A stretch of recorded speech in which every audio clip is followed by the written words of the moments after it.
Peyton was hurt, and we went through a bunch of different quarterbacks, and then they fired everybody. They brought in Pagano. They brought in a new GM who wanted 6'5", 335 linemen across the board. Well, they ran Andrew Luck out of the league because they went through the most starting lineups of offensive line play in the history of the game in 5 years. So it's not just big farm strong guys. Right. They got to be able to move. And so it's a combination of having fast feet. There is a level of strength that is required at that level.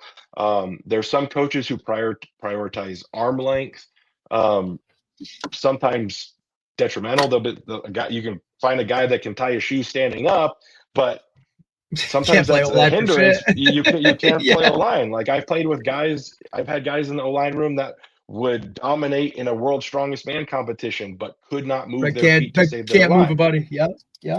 And so there's so many variables that people get caught up in.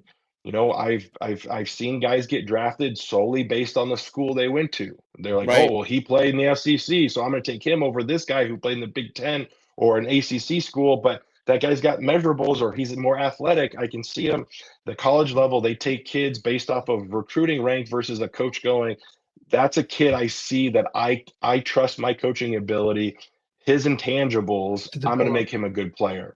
And so there is a lost art there. And so when I talk to pro guys, when Coach Peters first got in the league, he was with the Browns assistant coach under Bill Callahan. And, you go to a place like the best Cleveland, ever, right? Exactly. You go to a place like Cleveland, who they're used to this revolving door coaches. So from the veterans perspective, it's like, okay, this guy's going to be here a year, maybe two. What am I going to, I got to do what I have to do to keep my job. And the desire to learn and improve isn't the same for a lot of places because the situations they're in. Whereas I was I went to Indianapolis and I'm playing next to guys like Jeff Saturday and Ryan Dean, guys who are established veterans who I could learn a lot from. And sometimes you get into a place and it's like the veterans don't want to talk to the rookies because they don't want people going after their jobs. And, right. Yeah. And then so after like year 2 in Cleveland, you're seeing guys like Joe Bitonio and like perennial Pro Bowlers start to go, wow, this is pretty cool. I remember in 2017, Scott and I got hired by the Cowboys to go to training camp, which I don't even know how you call it training camp when you're in Oxnard, California. It's like the most beautiful weather to have NFL training camp. But we're in a room with like Tyron Smith, Travis Frederick, Zach Martin, guys who are like way better pros than we've ever been. Some of those guys are going to be Hall of Famers. Yep. And they're looking at the things we're teaching them going, holy smokes, like, I want this. I've been to college rooms and college coaches like, oh, this is basically what I teach. And then the coach leaves and I'm talking to the players and they're like, we've never heard any of this before.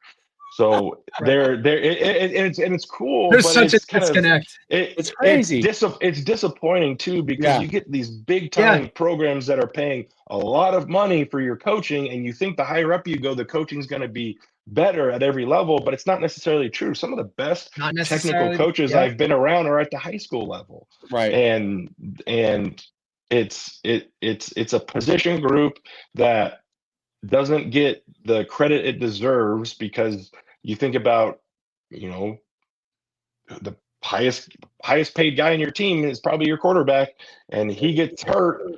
I've been on a season when the quarterback gets hurt and you're stuck with backups and trying to fill that position with stopgaps, and it's not. But then there's teams that go, hey, we're not going to pay the guys up front because I trust my coach to develop a kid. And so there's this balancing act that a lot of coaches or a lot of management will template offensive lineman. I want my tackles to be X high, his height at X and his weight at Y. And college coaches get into these template where it's like this matrix. A kid who's 6'2" may not get a Power 5 offer because he's 6'2", and then goes to like a MAC school and just dominates. I'm like, I played next to Jeff Saturday, who was maybe 6'2", standing on his tippy toes, and he was a perennial Pro Bowler, like one of the best ever. So it's like the coaches who are willing to and trust their development plans can take a kid and go, this guy's tough. Like his effort is off the charts. He's a leader of our team, and now he just needs information.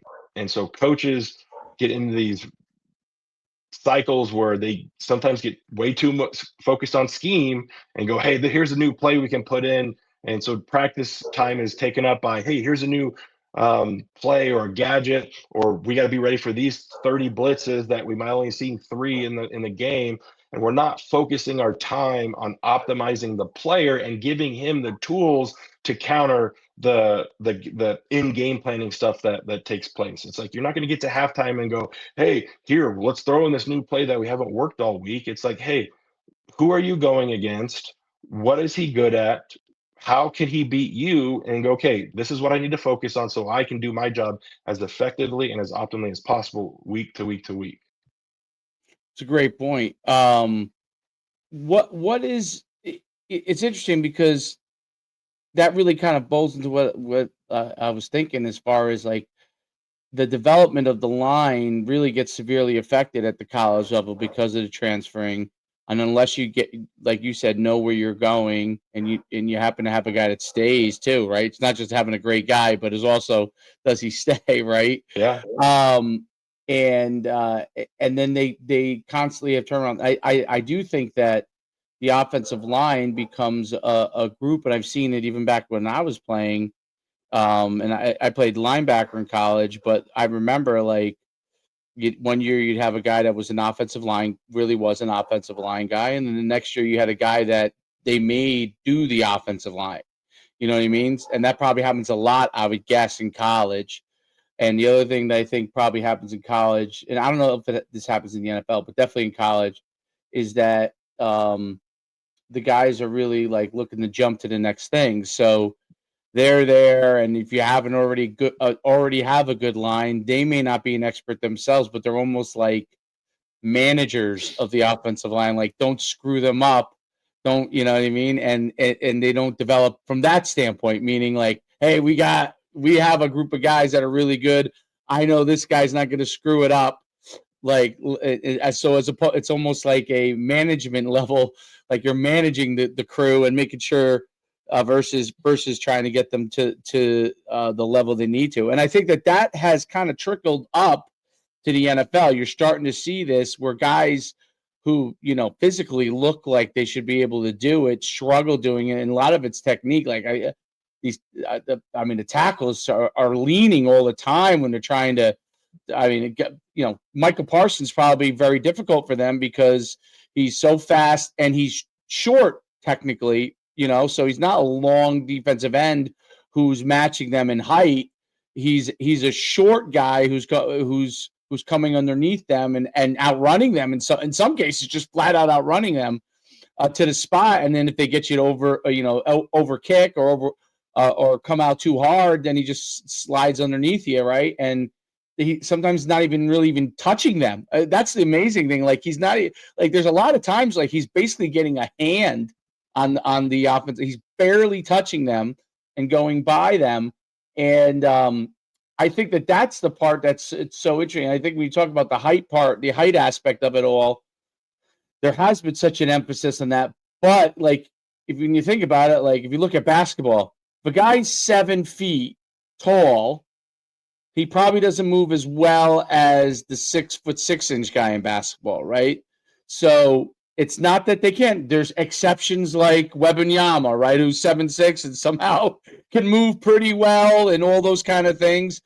But the average run-of-the-mill 7-foot NBA player has a certain limited movement skill set. They rely on the fact that they're tall.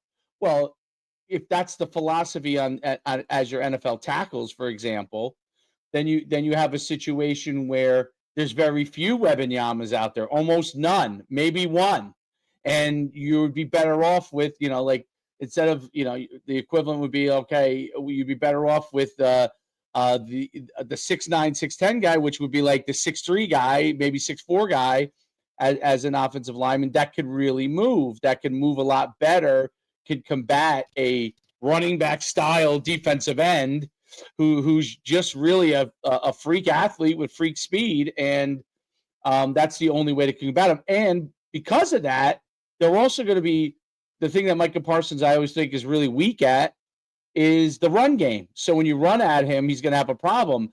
That's another area that an overly tall tackle will not be able to dominate. So it becomes now Michael Parsons, and I use him as an example because everyone's like, wow, and obviously the defensive end from the Browns, who just signed a huge contract, is tall and Myles fast. Garrett. Myles Garrett, right? He's tall and fast, but he's a different guy. Like they could kind of visualize what that guy can do. But now you get a tall guy that's trying to run block a shorter, squatty, quick guy, and he's not getting into him. He might be getting into them, on the run game, right? So it's really, really interesting because I think a lot of the general managers in the NFL, and I was an NFL agent for 6 years, and having dealt with quite a few, actually the guys that are now general managers, a lot of them, and you know how this is in the NFL, like they kind of, those guys were like, I would say mid-level personnel guys when I was an agent. I stopped doing it in 2021. And now they're GMs, a lot of them. And I think that they're like, they don't really know how to handle the kind of that type of player at the offensive line. And you have the Zach, like, so when you're moving back inside, like Zach Martin, or, some teams may require an enormous guard. Some teams may require a more athletic guard, depending on what your kind of a scheme is, even though at the NFL, a lot of people run certain things. But there's different types of players that you got to combat, because Aaron Donald happens to be a unique character, right? So